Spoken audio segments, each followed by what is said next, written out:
الشهداء عند السحر وتأتي السكينة بعد الضجر تزين السماء النجوم التي تلألأ مثل انتثار الدرر وتبعث نورا خفيفا لطيفا ينير السماء دون نور القمر تنام عيون وأخرى تقوم تصلي وتدعو السميع العليم فذلك وقت نزول الإله نزولا يليق به في علاه.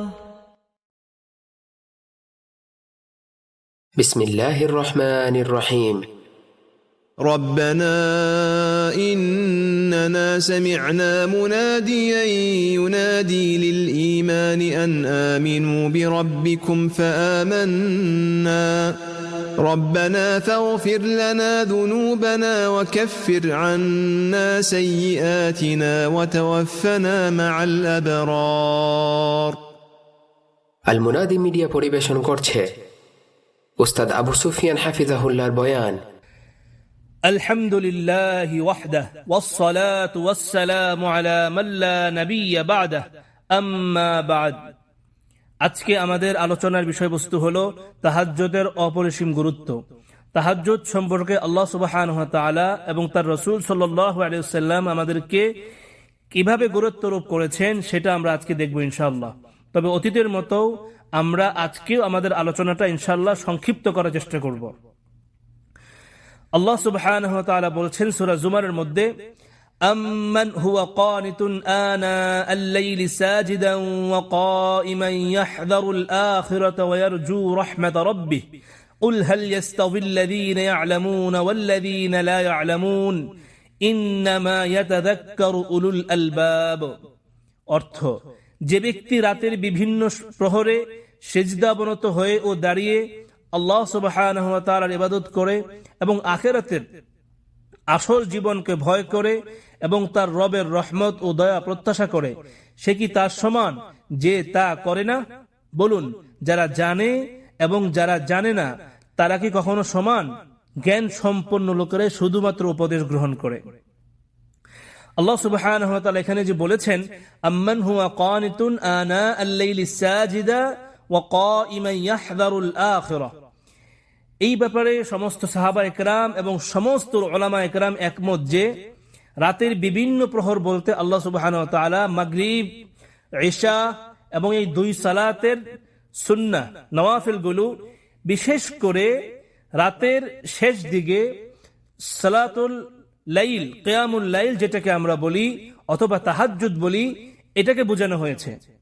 অর্থাৎ রাতের যে ইবাদতের কথা বলা হয়েছে, রাতের বিভিন্ন প্রহরের কথা, প্রথম প্রহরে হচ্ছে মাগরিব, তারপর কিছুক্ষণ পরে হচ্ছে ইশা, তারপর মানুষ যখন ঘুমিয়ে যায়, কেউ সালাতে দাঁড়িয়ে যায়, অতঃপর কেউ শেষ রাত্রে উঠে সালাতে দাঁড়ায়। তো এই সবগুলোকে আল্লাহ সুবহানাহু ওয়া তাআলা একত্রিত করে বলেছেন যে ব্যক্তি রাতের বিভিন্ন প্রহরে সালাতে সেজদাবনত হয়ে ও দাঁড়িয়ে ইবাদত করে, এক্ষেত্রে কিয়ামুল লাইল অর্থাৎ তাহাজ্জুদ, মাগরিব, ইশা সব সালাতগুলো অন্তর্ভুক্ত। সূরা যারিয়াতে আল্লাহ সুবহানাহু ওয়া তাআলা বলছেন ইন্নাল মুত্তাকিনা ফি জান্নাতিন ওয়া উয়ুন, নিশ্চয়ই মুত্তাকিনরা থাকবে জান্নাত সমূহে ও তার ঝর্ণা দ্বারায় আনন্দিত অবস্থায়। আখিরিনা মা আতাহুম রাব্বুহুম ইন্নাহুম কানু ক্বাবলা যালিকা মুহসিনিন, তারা অত্যন্ত আনন্দ চিত্তে গ্রহণ করবে যা তাদের রব তাদেরকে দিবেন, কারণ দুনিয়াতে এরা ছিল সৎকর্মশীল। আল্লাহ সুবহানাহু ওয়া তাআলা এখানে বলছেন যে মুত্তাকিনরা জান্নাতে থাকবে আর এদেরকে যা দেওয়া হবে তারা তা আনন্দ চিত্তে গ্রহণ করবে। তো এই মুত্তাকিন আর সৎকর্মশীল কারা? আল্লাহ সুবহানাহু ওয়া তাআলা কি বলে দিবেন না? এখানে আল্লাহ বলছেন কানু কলিলাম মিনাল লাইলি মা ইয়াহজাউন, এই মুত্তাকিন উপরে যে বলা হলো সৎকর্মশীল হচ্ছে তারা কানু কলিলাম মিনাল লাইলি মা ইয়াহজাউন, তারা রাতের সামান্য অংশ অতিবাহিত করে ঘুমন্ত অবস্থায়। এরপর কি করে? ওয়াবিল আসহারি হুম ইস্তাগফিরুন, আর রাতের শেষ প্রহরে তারা আল্লাহর নিকট ক্ষমা প্রার্থনা করে। আল্লাহ সুবহানাহু ওয়া তাআলা সূরা মুজাম্মিলে বলছেন, ইয়া আইয়ুহাল মুজাম্মিল, হে কম্বলে আবৃত ব্যক্তি, কুমিল লাইলা ইল্লা কালিলা, রাতের কিছু অংশ ব্যতীত সালাতে দাঁড়ান, নিসফাহু আও ইনকুস মিনহু কালিলা, রাতের অর্ধেক বা তার থেকে কিছুটা কম, আও জিদা আলাইহি ওয়া রাত্তিলিল কুরআন তারতিলা, অথবা তার থেকে একটু বেশি, আর কোরআনকে স্পষ্টভাবে ধীরে ধীরে তেলাওয়াত করুন। আও জিদা আলাইহি ওয়া রাত্তিলিল কুরআন তারতিলা, এই আয়াতের উপর আমল এখন আমাদের মধ্যে থেকে উঠেই গেছে। আমরা এখন কোরআন তেলাওয়াত করি, কি যে বুঝি নিজেও বুঝি না, আর যে শুনে সেও বুঝে না। অথচ আল্লাহ বলছেন যে কোরআনে আও জিদা আলাইহি ওয়া রাত্তিলিল কুরআন তারতিলা, কোরআনকে পড়তে হবে ধীরে ধীরে, সুন্দরভাবে, তারতিলের সাথে, স্পষ্টভাবে। এটা সালাতের মধ্যে হোক, এই সালাত যে কোনো সালাত হতে পারে, ফরজ সালাত অথবা নফল সালাত অথবা কিয়ামুল লাইল, যে কোনো সালাত হতে পারে। এই নির্দেশটা সালাতের বাহিরেও অন্তর্ভুক্ত। যে কোনো সময় কোরআন তেলাওয়াত করলে তা তারতিলের সাথে করতে হবে। এই আয়াতের তাফসিরে ইমাম ইবনে কাসির রাহিমাহুল্লাহ বলেন, এখানে বলা হয়েছে যে তারতিল সহকারে পড়তে হবে। তারতিল বলে এখানে উদ্দেশ্য হলো ধীরে ধীরে সঠিকভাবে বাক্য উচ্চারণ করা, অর্থাৎ কোরআনের শব্দগুলো ধীরে ধীরে উচ্চারণ করার সাথে সাথে তা উপলব্ধি করার জন্য গভীরভাবে চিন্তা ভাবনাও করা। আপনি শুধু পড়ে গেলেন কিন্তু চিন্তা করলেন না কি পড়লেন আর কি বুঝলেন কি না বুঝলেন, আল্লাহ সুবহানাহু ওয়া তাআলা কি বলেছেন সেটা আপনি কিছুই উপলব্ধি করলেন না, শুধু পড়ে গেলেন, এটা না। আল্লাহ বলছেন যে তারতিলা, আর তারতিল মানে হচ্ছে এখানে ইমামগণ বলছেন তা ধীরে ধীরে পড়তে হবে এবং স্পষ্ট করে পড়তে হবে, আর নিজে নিজে তা উপলব্ধি করতে হবে। উপলব্ধি মানে অর্থের দিকে খেয়াল করতে হবে যে আল্লাহ সুবহানাহু ওয়া তাআলা এখানে কি অর্থ বলছেন, কি বলছেন, আমাদেরকে কি নসিহত করছেন। এই সম্পর্কে আমরা কয়েকটি হাদিসও দেখতে পারি। আনাস রাদিয়াল্লাহু আনহু থেকে বর্ণিত, তিনি বলেন রাসূলুল্লাহ সাল্লাল্লাহু আলাইহি ওয়াসাল্লাম যখন কোরআন তেলাওয়াত করতেন তখন তিনি শব্দগুলোকে টেনে টেনে পড়তেন। তিনি উদাহরণ দিতে গিয়ে বিসমিল্লাহির রহমানির রহিম পড়ে বললেন যে তিনি আল্লাহ, রহমান এবং রহিম শব্দকে মদ করে বা টেনে পড়তেন। হাদিসটি বর্ণনা করেছেন ইমাম বুখারী রাহিমাহুল্লাহ। আরেকটি হাদিস হলো উম্মে সালামা রাদিয়াল্লাহু আনহাকে একই প্রশ্ন করা হলে তিনি বললেন নবী সাল্লাল্লাহু আলাইহি ওয়াসাল্লাম এক একটি আয়াত আলাদা আলাদা ভাবে পড়তেন এবং প্রতিটি আয়াত পড়ে থামতেন। তিনি আলহামদুলিল্লাহি রাব্বিল আলামিন বলে থামতেন, তারপর আর রহমানির রহিম বলে থামতেন, তারপর মালিকি ইয়াউমিদ্দিন বলে থামতেন। এই হাদিসটি রয়েছে মুসনাদ আহমদ, আবু দাউদ ও তিরমিজিতে। আমরা আরো একটি হাদিস দেখি, রাসূলুল্লাহ সাল্লাল্লাহু আলাইহি ওয়াসাল্লাম বলেন যে কোরআনকে সুন্দর করে, সুন্দর সুরে, সুললিত কণ্ঠে পড়ে না, সে আমার উম্মতের অন্তর্ভুক্ত নয়। হাদিসটি রয়েছে সহিহ বুখারীতে। অন্য হাদিসে এসেছে তোমরা কোরআনকে তোমাদের সুর দিয়ে সৌন্দর্যমণ্ডিত করে পাঠ করো। এই হাদিসটি রয়েছে ইবনে মাজাতে। আল্লাহ সুবহানাহু ওয়া তাআলা অন্য আয়াতে বলছেন ওয়ামিনাল লাইলি ফাতাহাজ্জাদ বিহি নাফিলাতাল লাক, রাতের কিছু অংশে তাহাজ্জুদের সালাত আদায় করো, এটা তোমার জন্য নফল। আল্লাহ সুবহানাহু ওয়া তাআলা আমাদেরকে একটি নফল দিয়েছেন। আমরা যদি আদায় না করি তাহলে আমরা অনেক নিয়ামত থেকে বঞ্চিত হব। আমরা এবার তাহাজ্জুদ সম্পর্কে কিছু হাদিস দেখব ইনশাআল্লাহ। তাহাজ্জুদের ফজিলত সম্পর্কে অনেক হাদিস বর্ণিত হয়েছে, আমরা কয়েকটা আলোচনা করব। প্রথম হাদিসটি হলো আবু হুরায়রা রাদিয়াল্লাহু আনহু থেকে বর্ণিত। তিনি বলেন নবী সাল্লাল্লাহু আলাইহি ওয়াসাল্লাম বলেছেন, ফরজ সালাতের পর সমস্ত নফল সালাতের মধ্যে সবচেয়ে বেশি মর্যাদার সালাত হলো গভীর রাতে সালাত, অর্থাৎ তাহাজ্জুদের সালাত। হাদিসটি রয়েছে মুসনাদ আহমদ ও শুআবুল ঈমানের মধ্যে। তৃতীয় হাদিসটা হচ্ছে আবু হুরায়রা রাদিয়াল্লাহু আনহু থেকে বর্ণিত, তিনি বলেন, নবী সাল্লাল্লাহু আলাইহি ওয়াসাল্লাম বলেছেন, রমাদানের সিয়ামের পরে সর্বশ্রেষ্ঠ সিয়াম হলো মুহররমের সিয়াম, আর ফরজ সালাতের পরে সর্বশ্রেষ্ঠ সালাত হলো তাহাজ্জুদের সালাত। হাদিসটি বর্ণনা করেছেন ইমাম নাসাই ও দারিমি। 3 নম্বর হাদিস হলো আবু মালিক আশআরী রাদিয়াল্লাহু আনহু বলেন, নবী সাল্লাল্লাহু আলাইহি ওয়াসাল্লাম বলেছেন, জান্নাতে এমন সুন্দর কিছু প্রাসাদ রয়েছে যার ভিতর থেকে বাহিরে দেখা যায় এবং বাহির থেকেও ভিতরে দেখা যায়। আল্লাহ সুবহানাহু ওয়া তাআলা সেগুলো ওইসব মানুষদের জন্য তৈরি করেছেন যারা মুমিনদের মেহমানদারি করে এবং মুমিনদের বেশি বেশি সালাম দেয় এবং রাতের বেলায় সালাত পড়ে, অর্থাৎ তাহাজ্জুদ পড়ে, যখন অন্য মানুষেরা ঘুমিয়ে থাকে। হাদিসটি রয়েছে সহিহ ইবনে হিব্বানের মধ্যে ও শুআবুল ঈমানের মধ্যে।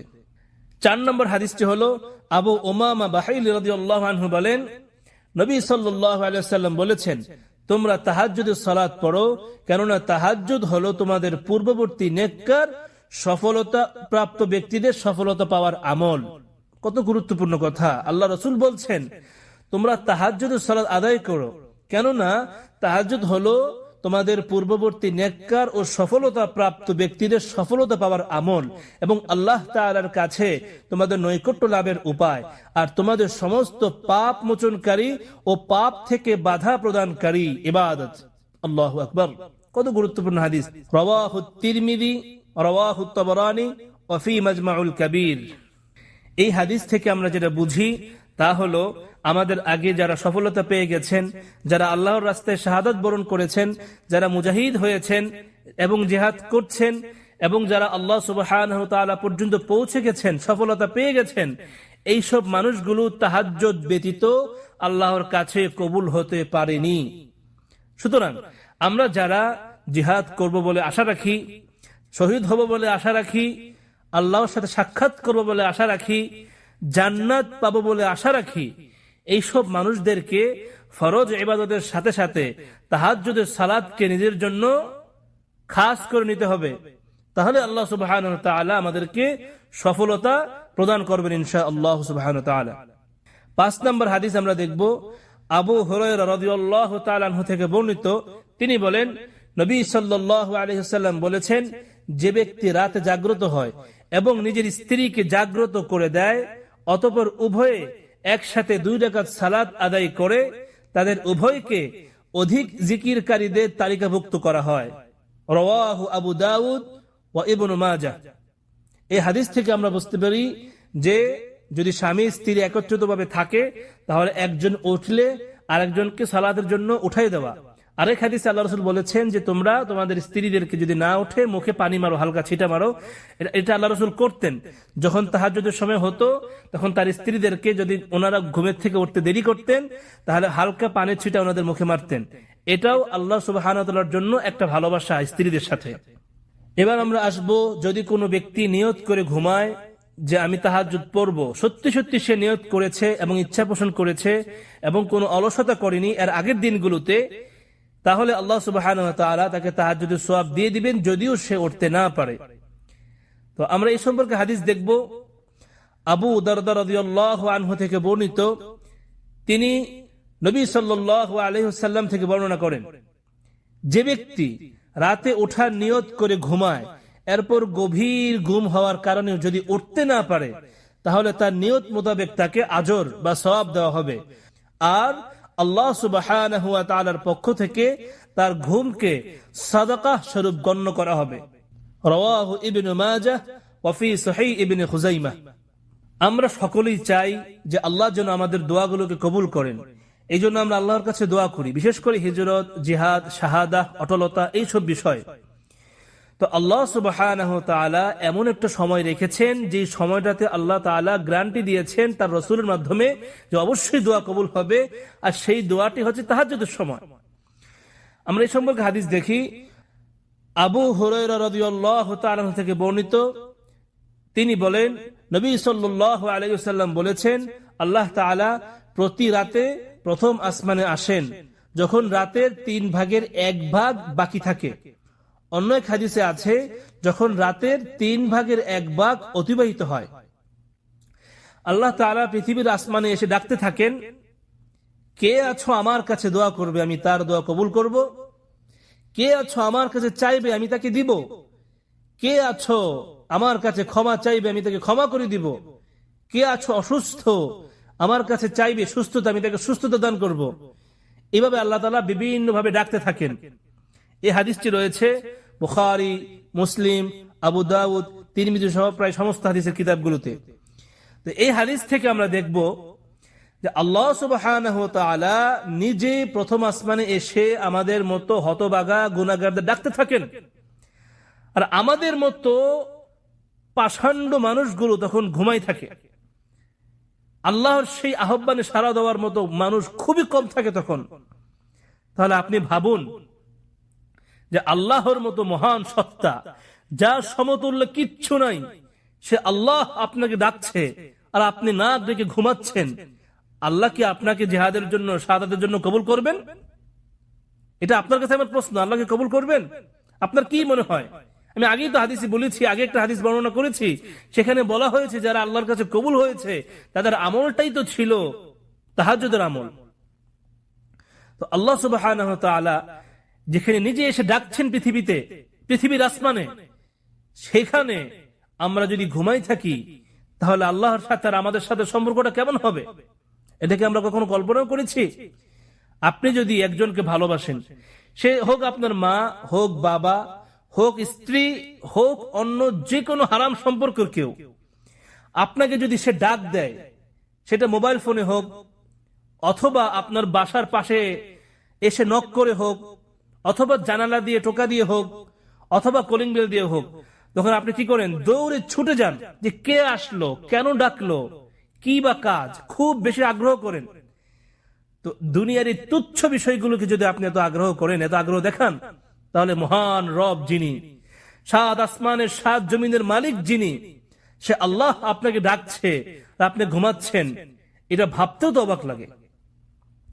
আল্লাহ সুবহানাহু ওয়া তাআলা যেন আমাদেরকে তাহাজ্জুদের জন্য কবুল করেন এবং তার প্রিয় বান্দা এবং খাস বান্দা হিসেবে আমাদেরকে কবুল করেন। এবার আমরা দেখব তাহাজ্জুদের সময়। তাহাজ্জুদের সময় হচ্ছে মূলত এশার সালাতের পর থেকে সুবহে সাদিক পর্যন্ত, এটা হচ্ছে তাহাজ্জুদের সময়। এখন আপনি এশার সালাত যদি দেরি করে পড়েন তাহলে আপনার জন্য সেই এশার সালাতের পর থেকেই সময়টা শুরু হবে। আপনি যদি এশার সালাতটা ওয়াক্ত হওয়ার সাথে সাথেই পড়েন তাহলে আপনার এশার সালাত তাহাজ্জুদের সময়টা ওই সময় থেকেই শুরু হবে। আর আল্লাহ রসুলের অনেক হাদিস থেকে আল্লাহ রসুল যেটা নির্দেশ করেছেন তা হলো তাহাজ্জুদের সালাতের সাথেই আমরা সালাতুল বিতর পড়ব, সেটা 1 রাকাত হোক 3 রাকাত হোক, সালাতুল বিতরটা আমরা তাহাজ্জুদের সাথেই পড়ব। 1 রাকাতের হাদিসও আছে, 3 রাকাতের হাদিসও আছে।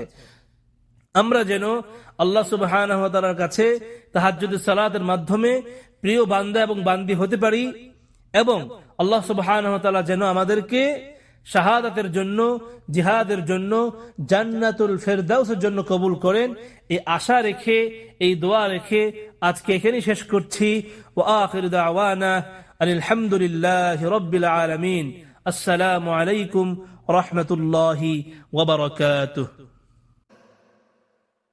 এই দর্শটি মোবাইল শেয়ারিং কিংবা ইন্টারনেট শেয়ারিং এর মাধ্যমে আপনারাও সওয়াবের অংশীদার হন। জাযাকুমুল্লাহু খাইরান।